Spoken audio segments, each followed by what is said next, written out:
So, as most of you who listen to my talks know now, I almost always choose a topic that relates to something that I'm currently working with in my own life. And this month's talk is really no different. So, for the past few weeks now, what I've been noticing is that my mind has been getting frequently caught up in loops and loops of what in Buddhist psychology is called discursive thought or discursive thinking.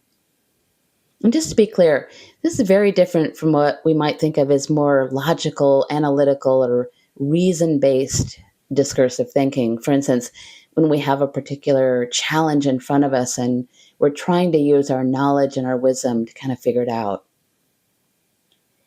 The type of thinking I'm referring to here involves what is commonly referred to in meditation circles as busy mind, which is when there's just a lot of anxious or repetitive mental chatter that tends to keep us locked into the realm of the past or the future, and therefore mostly distracted from the reality of the present moment or the life that we're actually living right now. In the teachings, this type of thinking is also sometimes referred to as monkey mind or kapacita in the Pali language.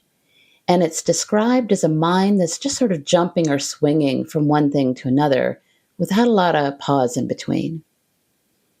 And the Buddha explained it this way. He said, just as a monkey swinging through the trees grabs one branch and lets it go only to seize another, so too that which is called thought, mind, or consciousness arises and disappears continually, both day and night.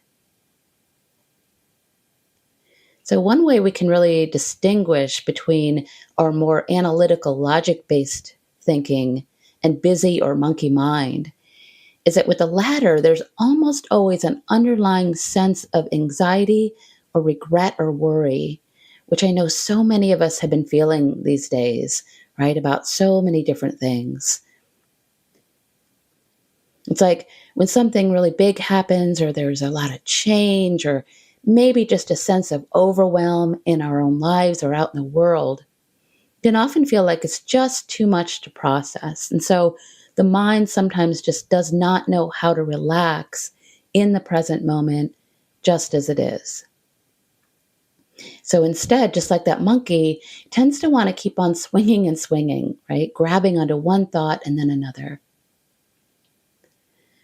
But before we explore this a little more, I thought it might be really helpful to differentiate between what we might consider a kind of healthy fear as opposed to a state of anxiety, because the two are very different.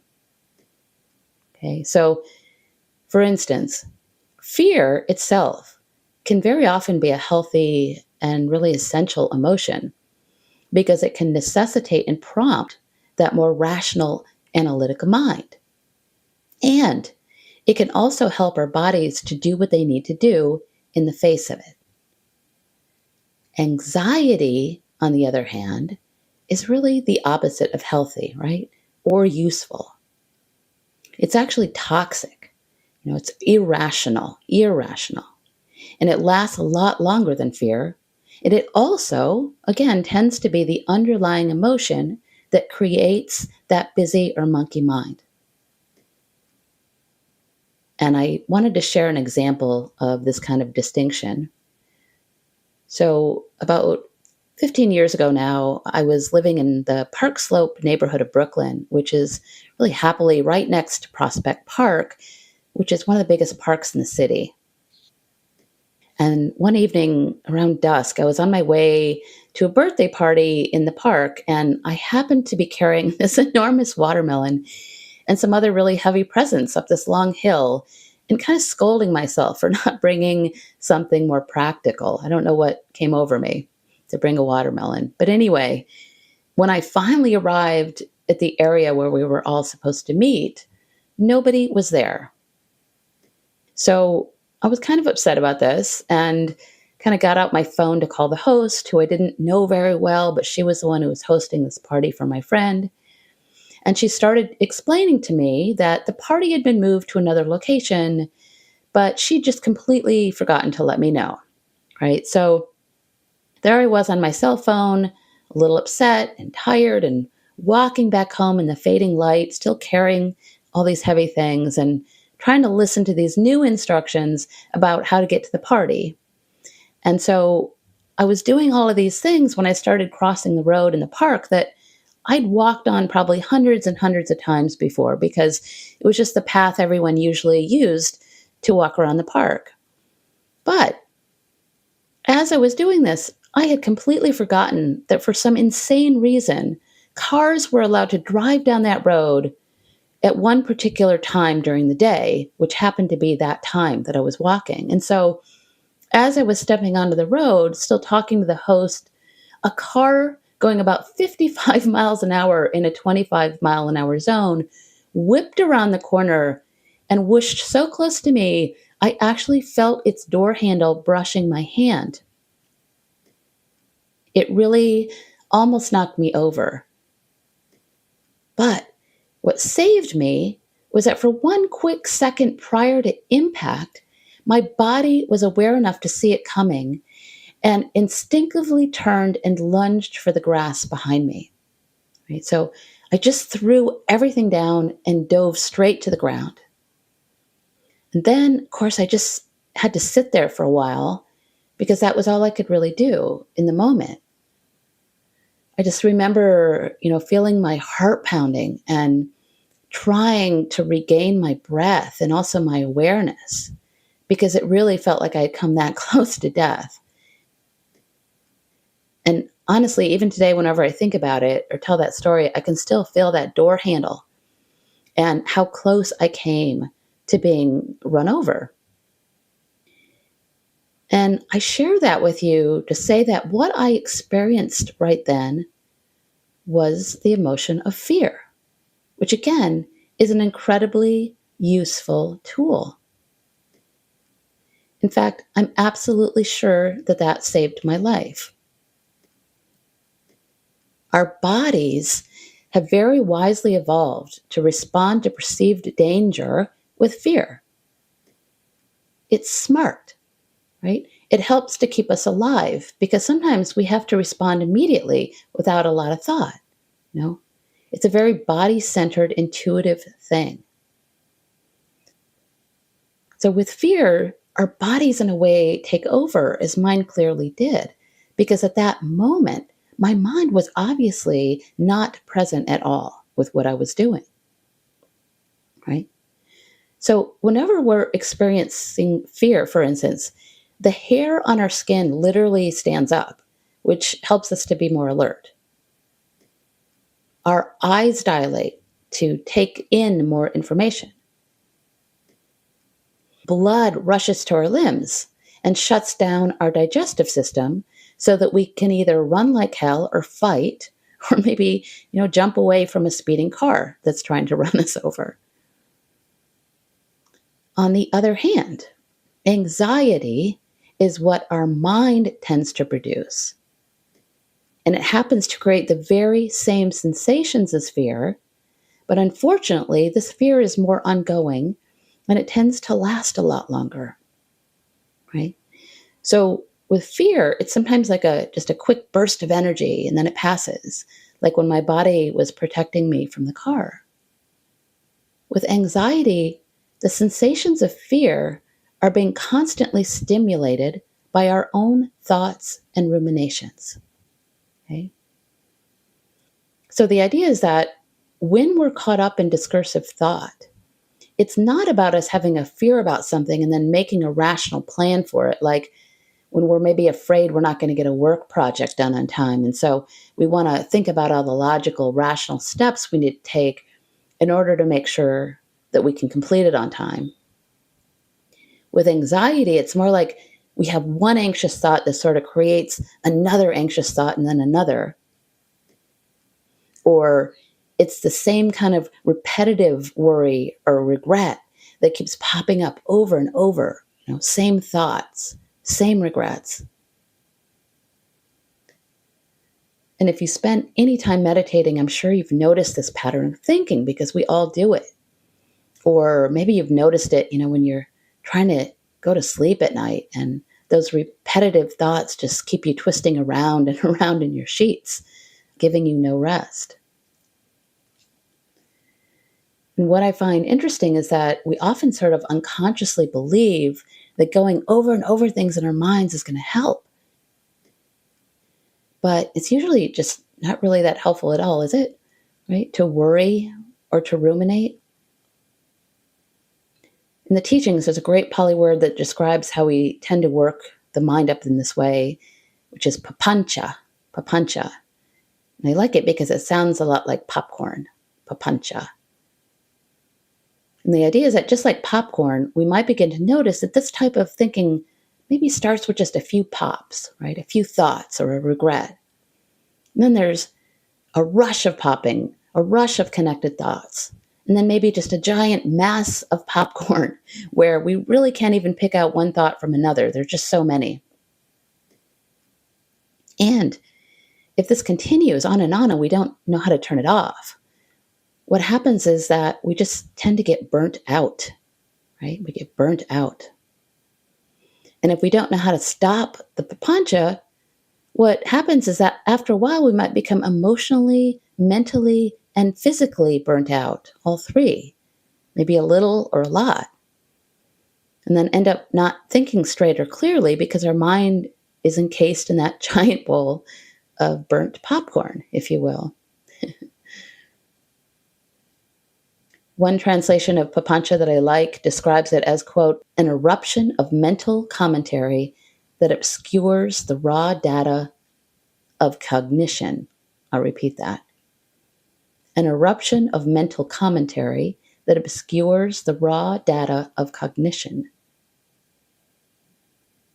And so it's like papancha is all the mental commentary, the committee in our mind, or maybe what the dinner table used to sound like at the holidays with all of my very loud Italian relatives all speaking at once and over each other.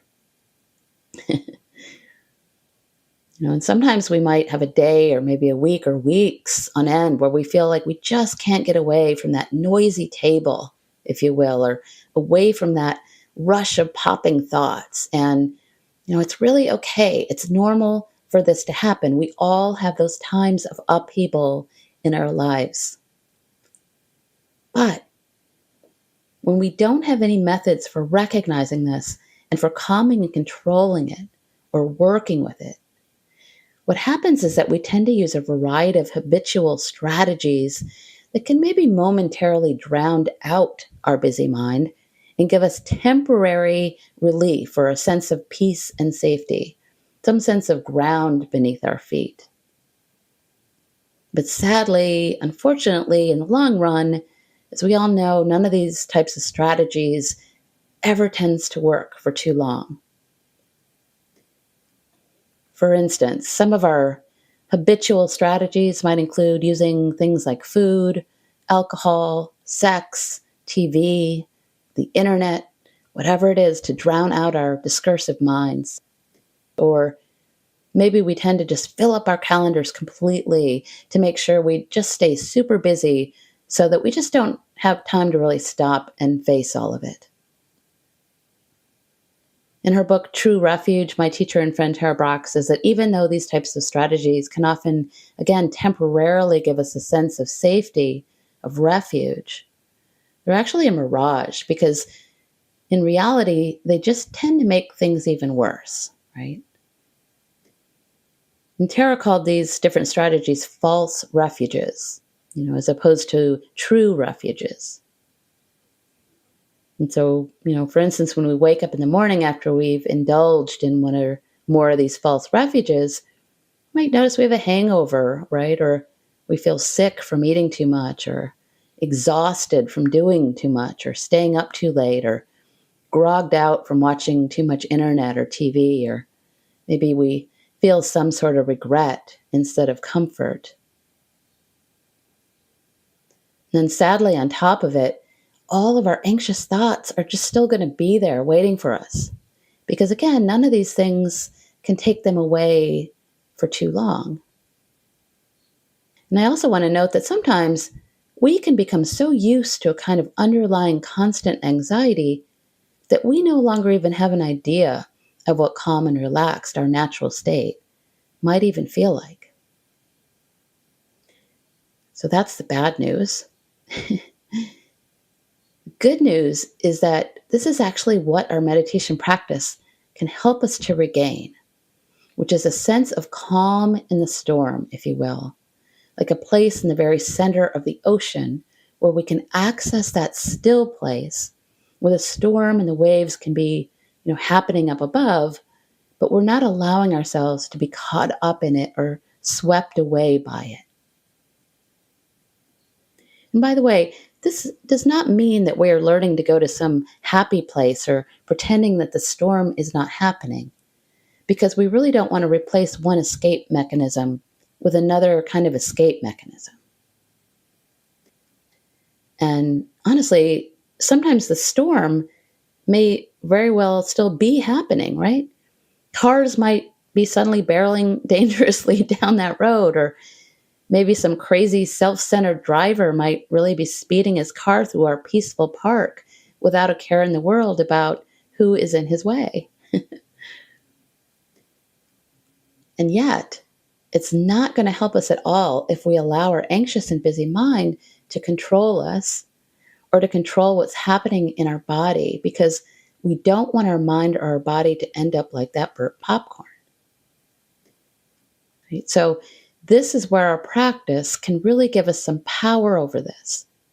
Because as the Buddha's example showed us, we all have the capability to train the mind to remain more calm and patient and rational, and also more kind and compassionate, right in the middle of the storm. And especially, when there's a big storm, maybe one that's affecting all of us, these are the things that are actually desperately needed.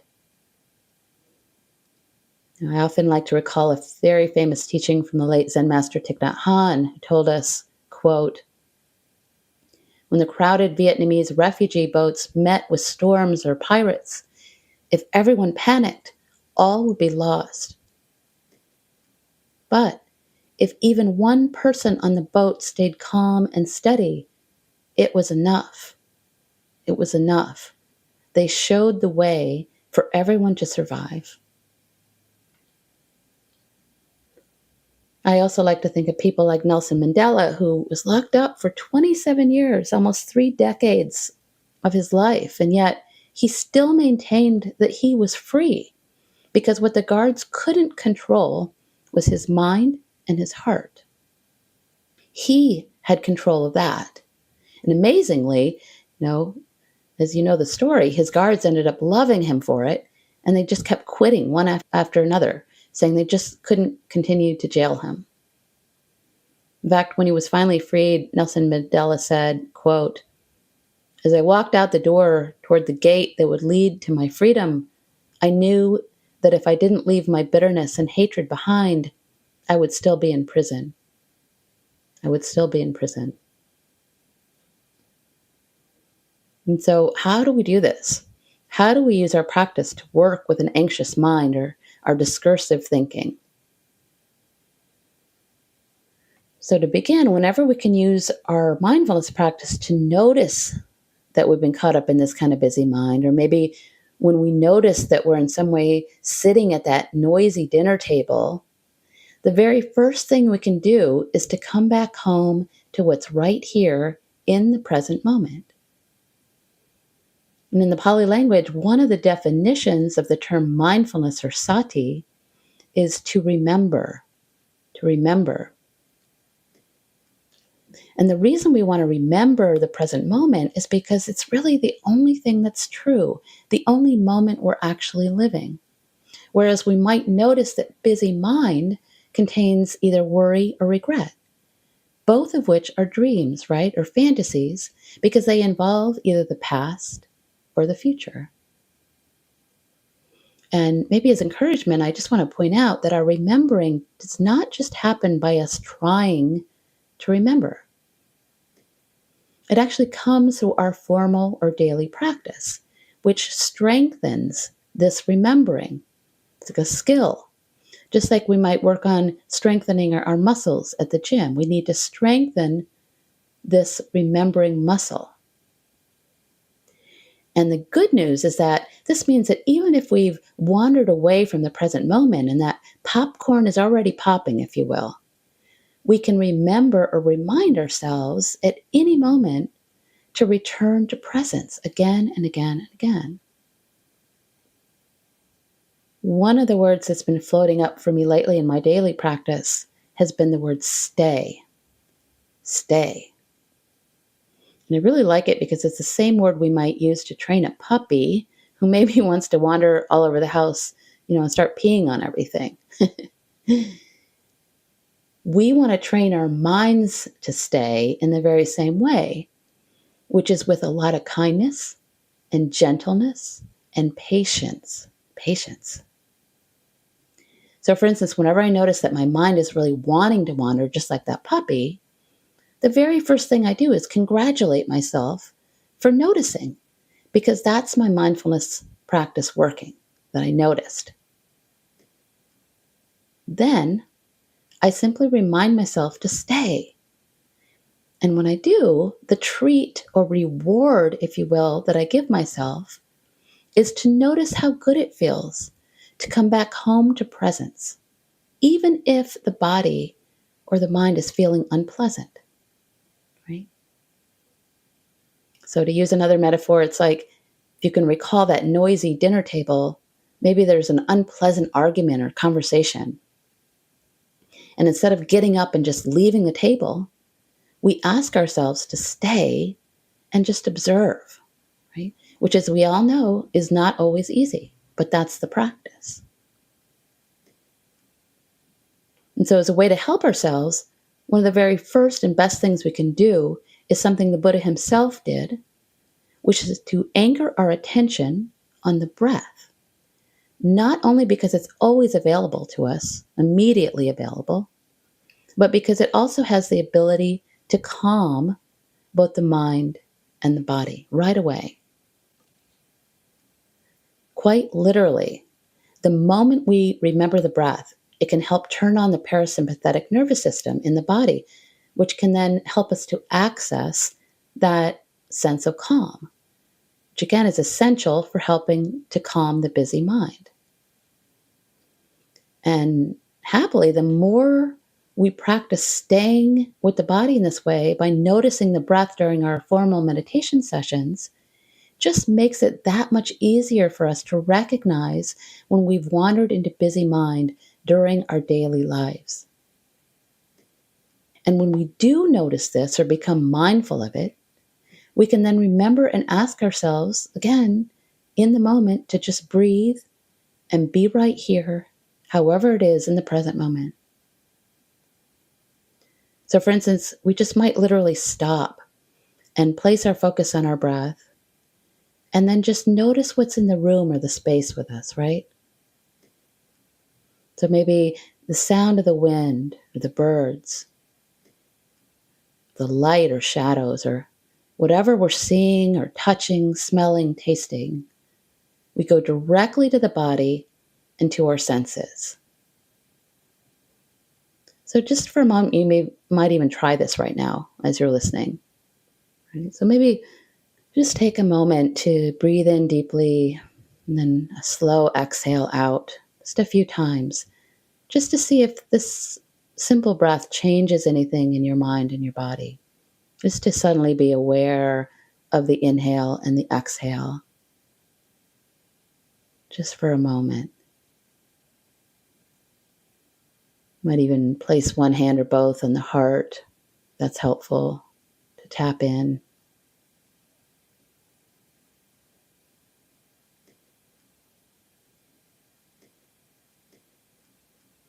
Then you might just go directly to your senses, right? And ask yourself, what am I hearing right now?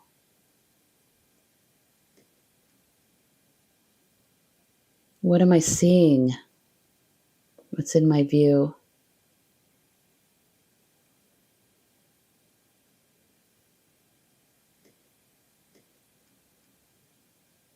What am I touching?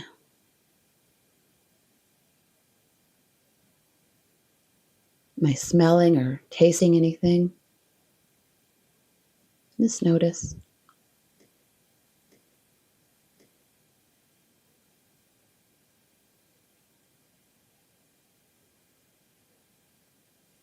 And you might just notice if your mind and body feels just a little more calm and centered after doing this. Might not, but just notice.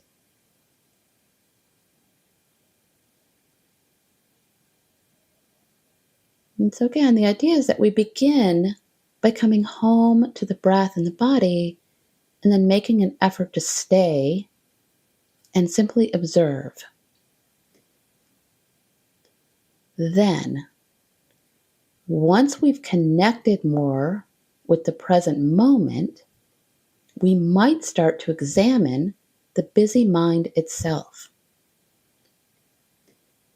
And here I want to point out that it's really important for us to remember that instead of going into battle with our busy mind, or rejecting or judging our thoughts, or pushing them away, we are being asked instead to simply note or label the whole swirl of thoughts as busy mind, without any judgment, no judgment.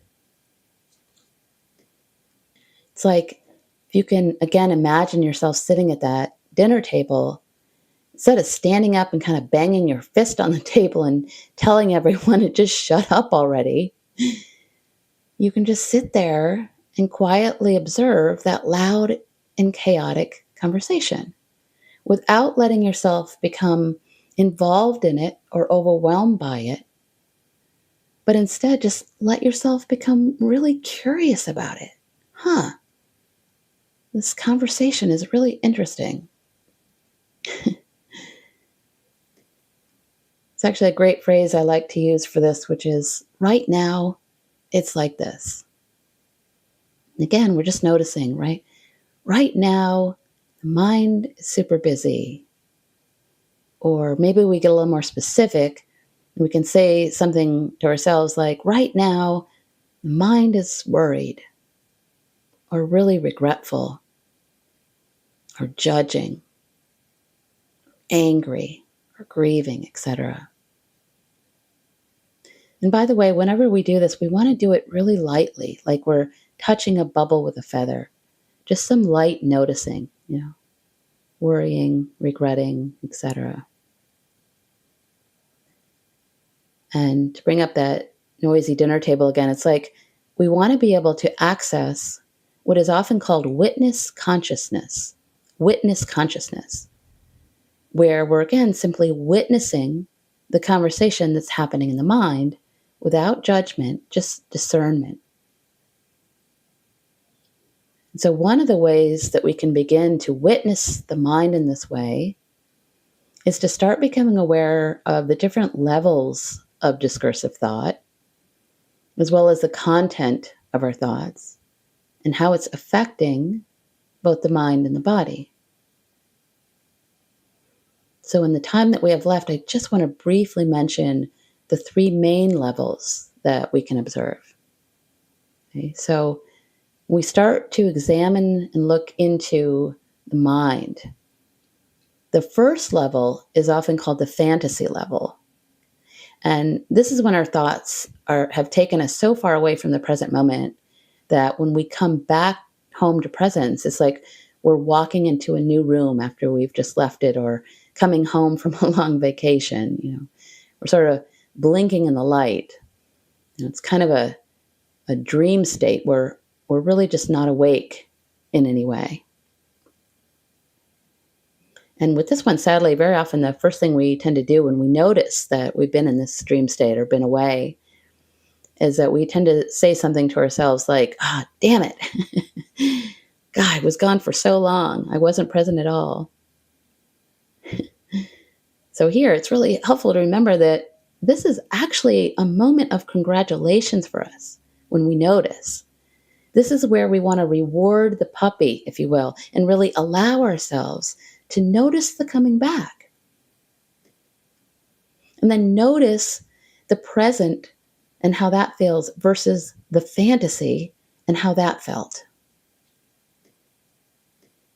We also want to notice the quality of our body and mind. For instance, what was the difference between when we were lost in thought and when we were finally again present? The quality of the mind and the body.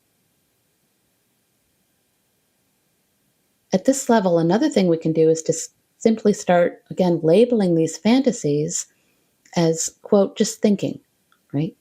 Just the mind doing its thing, so that we're not giving the thoughts or the fantasy or the daydream that much credence or importance. It's just thinking, or again, maybe just busy mind.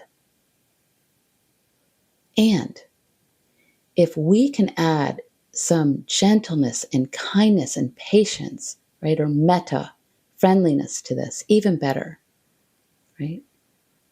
Just like we're training that puppy. So, for instance, I was trained to say to myself, just thinking, sweetie, just thinking, sweetie, which really tends to take the judgment out of it, right? Just thinking, sweetie. My favorite Buddhist nun, Pema Chodron, told us this. She said, this tendency to be hard on ourselves does not come from the Buddha nature, the basic goodness within all of us. It comes from the ego and our conditioning. We all have the seeds of this basic goodness within us. We only have to nourish them. Nourishing the basic goodness within includes not judging ourselves for all the wild thinking that takes place in our mind. We cannot control how many thoughts we're going to have, and we can't control what the next thought is going to be. As you practice, try to be faithful to the instructions with a gentle attitude. We train in attention, but it's friendly attention. Friendly attention. And so, as Pema noted, it's really helpful also to remember that we can't control how many thoughts we're going to have, or even what our next thought is going to be, can we? Our thoughts are generated by our past conditioning, or sometimes by some huge change or situation that has just occurred. And we often have no control about when or how they arise. What we do have control of is how we relate to our thoughts when they do arise. So we can ask ourselves, do I continue to follow them? You know, do I need to believe them? Do I need to let them control me? Or can I choose to pause and relate differently to these thoughts? Can I pause and question whether or not they're actually true?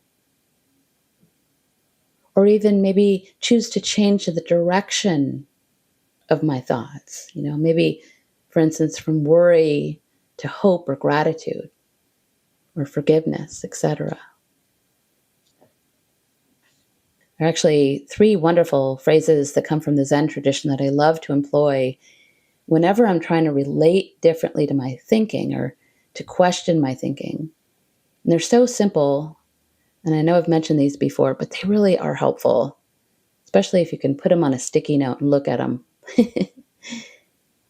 These three are maybe so, maybe not. Maybe so, maybe not. Not always so. Not always so. And then my favorite is, what if nothing's wrong? What if nothing's wrong?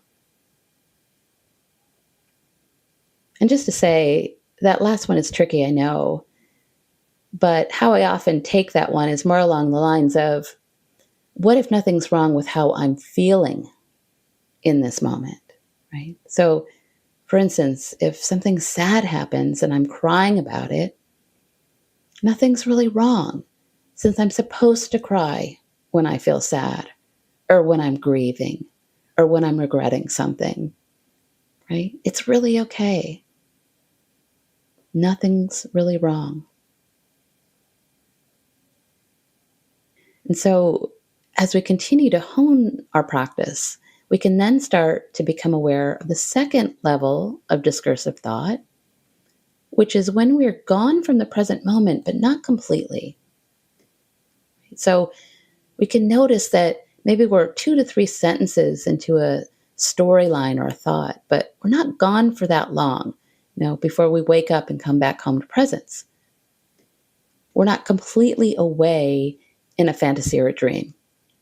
It's like maybe we've just been drawn off by a sound, or maybe the sound of a train or a siren. And maybe our mind starts thinking about where the ambulance is going, or how it might be to be a passenger on that train, looking out the window, etc. Or maybe we're drawn off because our tummy starts grumbling. We start going over the list of things we want to eat for lunch. But we realize this very quickly, and we just come right back to presence. We come back. And so at this level, in this case, the instructions are the same. We notice with kindness, and we gently return home to the breath. And we allow our awareness to come forward and even strengthen, right? And so when our thoughts are at the second level, we want to remember, really important, that we don't want to strive or really jerk or pull the mind back to presence, which is aggressive, right? We want to really relax and just not make it a big deal. We want to be gentle and kind with ourselves. We might think of that puppy again. And, if it's a thought that creates an effect in the body, like sadness and anger or an emotion, we can notice that, right?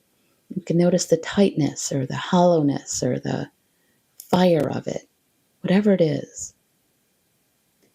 Or again, we might label the feeling very lightly. Maybe sadness is here, or anger is here, tightness is here, or the breath is shallow, etc. We just kind of notice or note. And after a while, though, we might even want to let that labeling go, since this can sometimes get in the way, or we find ourselves maybe labeling everything really obsessively, which, if we notice, can be just another way of trying to control. And we're really labeling. Another thing I want to point out is that sometimes we might try to convince ourselves that if we just sit down and let the mind wander, that somehow we'll be able to figure it all out, right? And we all do this. This is such a strong tendency. But as Pema so wisely reminded us, quote, "If you let the thoughts take you further away from the present moment, you are training the mind in discursiveness and distractedness." So maybe that can be helpful. You don't want to train the mind in discursiveness and distractedness.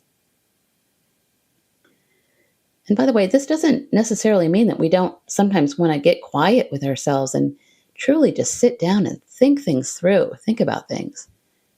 Because, of course, that's incredibly important to do that. But please know that that is not meditation practice. It's not what we're doing when we're practicing. It can sometimes be helpful to do it afterwards when the mind's a little more clear, but not during the meditation practice itself. So finally, when we arrive at the third level of discursive thought, what happens is that we're aware of our thoughts and our thinking, but they are not in any way drawing us away from the present moment. We are just sitting, putting our attention on the breath and staying with it. And there's this little vague conversation or in and out thoughts that are happening on the side, but they're not drawing us away from the present moment. And so at this point, we're in a sense truly just observing the conversation, but we're not in the conversation. We are finally resting in awareness, in that calm place that is simply watching or witnessing without judgment, without attachment, and returning very easily back to the breath and presence. We're finally watching that dinner party, if you will, from a place of deep calm. This is so vitally important and truly a part of what we're aiming for. And when I was studying with one of my teachers, Jonathan Faust, he told us a story about the great yogi Swami Kripalu, or Babaji as he was more commonly known. And Babaji was just incredibly dedicated and apparently practiced 10 hours a day for almost 2 decades. And when he was near the very end of his life, one of his students raised his hand and asked him, "Venerable Sir, what is the highest quality of a spiritual seeker?" The highest quality of a spiritual seeker. Everyone was waiting for this answer. And this very renowned master replied simply, self-observation without judgment. Self-observation without judgment. That is the highest quality of a spiritual seeker. And so to end, I thought I might offer you a brief meditation on this practice if it's available to you. And so if you're somewhere where you can find a comfortable seat and close the eyes, you might do that now. Begin by taking a few deep breaths in and slow exhales out, getting in touch with the breath. If you're driving and listening, you might also deepen your breath. And then sense your touch points, your hands, your seat, your feet. Become aware of the body as you're driving. If you're out walking, you might notice the very bottom of your feet, especially in the act of walking, the body moving through space. Really sense yourself connected to the earth and grounded. All of us taking some nice deep breaths in, slow breaths out, just to connect with the body and the breath.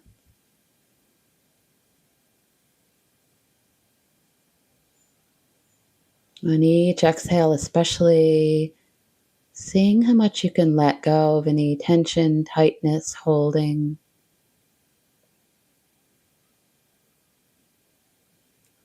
So you might notice all the little muscles in the face and let them soften.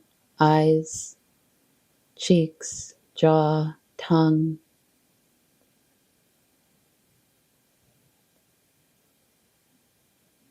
Allow the neck and shoulders to relax, maybe dropping the shoulders.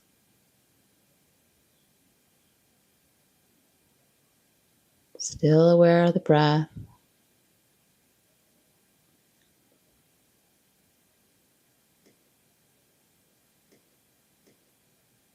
Might notice the whole torso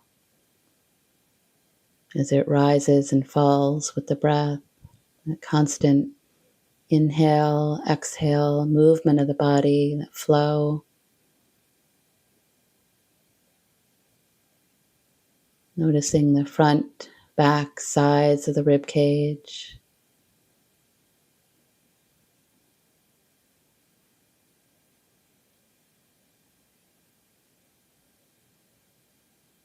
Might notice the center of the palms. See if you can soften a bit. Imagining receiving and letting go. Receiving and letting go. Let the palms be soft.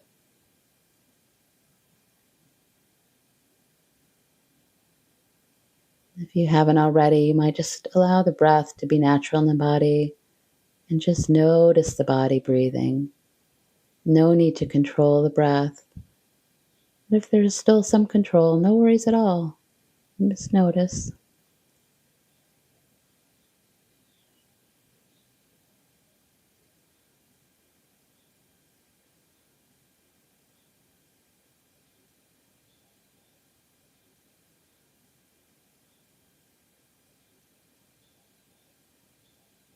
And as you're ready, I'm going to invite you to simply start observing your thinking as best as you can without any judgment, just like you're sitting at a dinner table, completely curious about the conversation that's happening. Can you be that guest at the dinner table, just noticing the conversation? If you like, you might try a few of those techniques which I'll offer. So you might just note busy mind,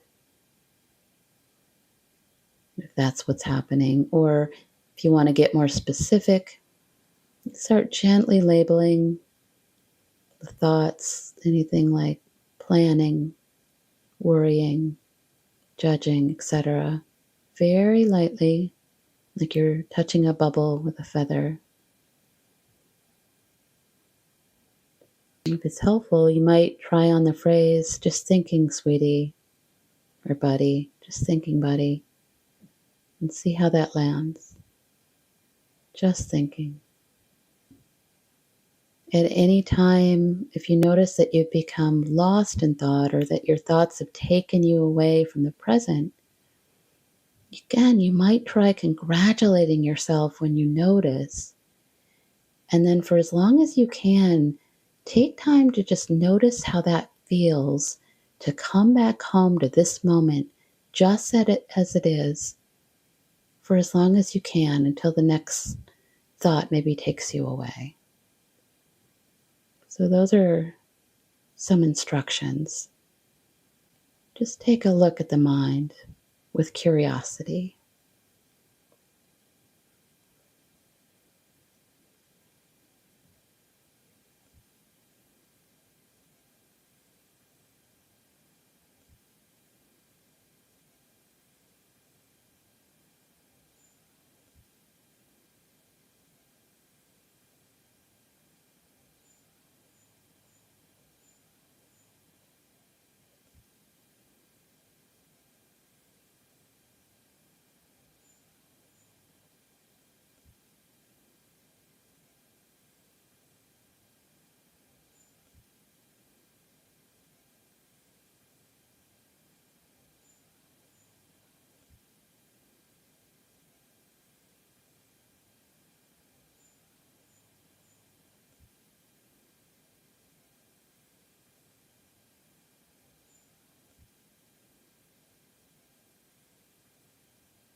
Finally, with the eyes still closed, just listening to these words from Adif Adie, who writes, softly, gently, I remind myself, I am allowed to just be, not reaching, not proving, not chasing the next thing, just existing in the fullness of who I am. The sunlight still kisses my skin when I pause. The wind still dances through my hair when I slow down. Life still embraces me even when I am still. There is beauty in being, and that is enough. That is enough.